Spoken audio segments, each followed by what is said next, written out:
ஜெபம் செய்வோம். நேற்று மீண்டும் என்று மாறாத ஜீவனுடைய தேவனே உமக்கு சூத்திரப்பா.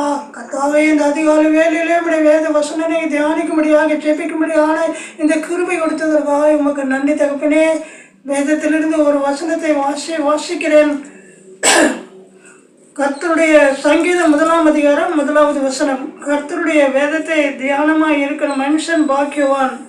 பாவியின் வழியில் இல்லாமலும் பரியாசக்காரர் உட்காரும் இடத்தில் உட்காராமலும் இரவும் பகலும் வேதத்தில் பிரியமாய் இருக்கிற மனுஷன் பாக்கியவான். அருமையானவர்களே, இந்த நாளிலே நாம் பல ஆண்டுகளாக நாம் ஜெபித்து கொண்டே இருக்கிறோம்.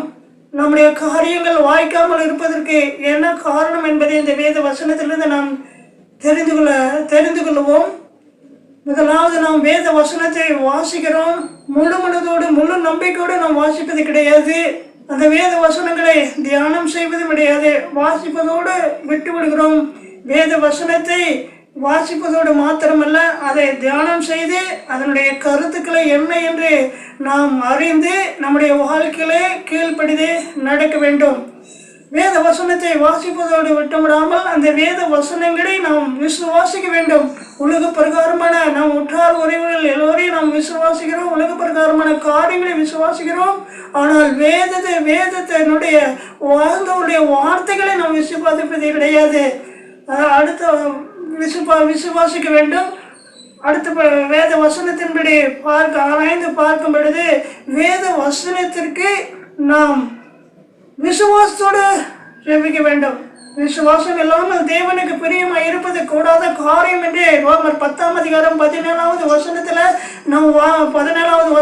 நாம் வாசிக்கிறோம். அந்த வசனத்தை பார்க்கும் பொழுது நாம் விசுவாசத்தோடு இருக்கிறோம் என்றால், நமக்கு உலக பிரகாரமான சரீரத்தில் ஒரு வியாதி வந்து விட்டால் உடனே டாக்டர்கிட்டலாம் செல்லுகிறோம். அவர்கள் கொடுக்கிற மாத்திரை தான் விசுவாசிக்கிறோம். ஆண்டவருடைய பாதத்தில் முழங்கால் படியிட்டு ஜெபித்து, ஒருவன் வியாதியாக இருந்தால் ஜெபித்து எண்ணெய் பூசு என்ற வசனத்தின்படி நாம் ஜெபித்து எண்ணெய் பூசுவோமே, ஆனால் அந்த வியாதி நம்முடைய சரீரத்தில் இருந்து பரிபூர்ண சுகமடைவதை நாம் பார்க்க முடியும். அதோடு மாத்திரமல்ல, நாம் கர்த்தருடைய வசனத்திற்கு கீழ்ப்படி நடக்க வேண்டும்.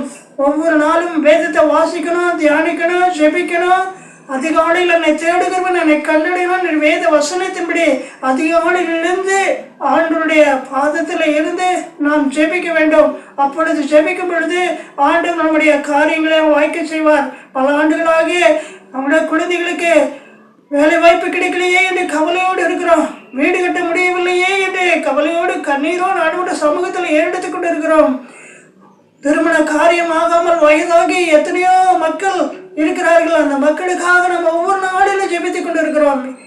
அதே போல நம்முடைய காரியங்கள் எல்லாம் வாய்க்க வேண்டும் என்றால் அடுத்த வேதத்தை வாசிக்கணும், நேசிக்கணும், தியானம் செய்யணும், வேத வசனத்திற்கு கீழ்ப்படிதல் நடக்கணும். அப்படி நாம் ஜீவிக்கும் பொழுது ஆண்டவருடைய நம்முடைய காரியங்கள் எல்லாம் வாய்க்க செய்வார் என்று சொல்லிக் கொள்கின்றேன்.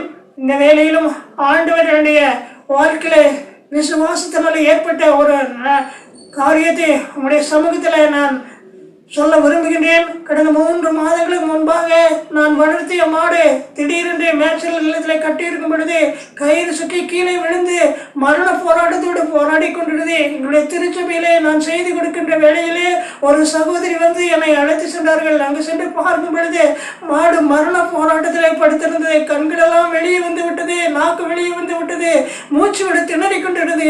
அப்பொழுது ஏசப்பா, ஆபத்து காலத்தில் என்னை நோக்கி கூப்பிடு என்று சொன்னவரே, அவரை நோக்கி கூப்பிட்டேன். ஆண்டவர் பரத்தில் இறங்கி வந்து அவருடைய கரத்தை நீட்டு தொட்டு அந்த மாட்டிற்கு பரிபூர்ண சுகத்தை கொடுத்தார். ஆண்டவர் என்னுடைய வாழ்க்கையில இவ்வளவு அற்புதங்களை செய்கிற தேவன் உங்களை ஒவ்வொருடைய வாழ்க்கையில அற்புதம் செய்வார். இந்த வசனங்களை கேட்கிற இந்த ஜெப வேளையில அப்பா பார்த்து கொண்டு இருக்கிற எல்லா மக்களுக்கும் ஆண்டவர் என்னுடைய வாழ்க்கையில செய்த அற்புதத்தை உங்கள் ஒவ்வொருடைய வாழ்க்கையிலும் நிறைவேற்றுவார் என்று சொல்லிக்கொண்டு என்னுடைய சிறிய செய்தியை முடித்துக் கொள்கின்றேன். அதோடு மாத்திரமல்ல, நாம் ஜெபிப்பதில் தாகமுடையவர்களாய் இருக்க வேண்டும்.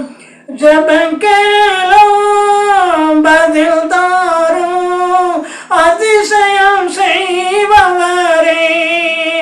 என் ஜெபத்தை கேட்கிறவர், பதில் கொடுக்கிறவர், அதிசயங்களை செய்வார்கள் ஆண்டவரை இயேசு கிறிஸ்து ஒருவரே என்று சொல்லிக்கொண்டு இந்த சிறிய செய்தி வேலையை நான் நிறைவேற செய்கிறேன். ஆமென். ஹல்லேலூயா. தேங்க்யூ.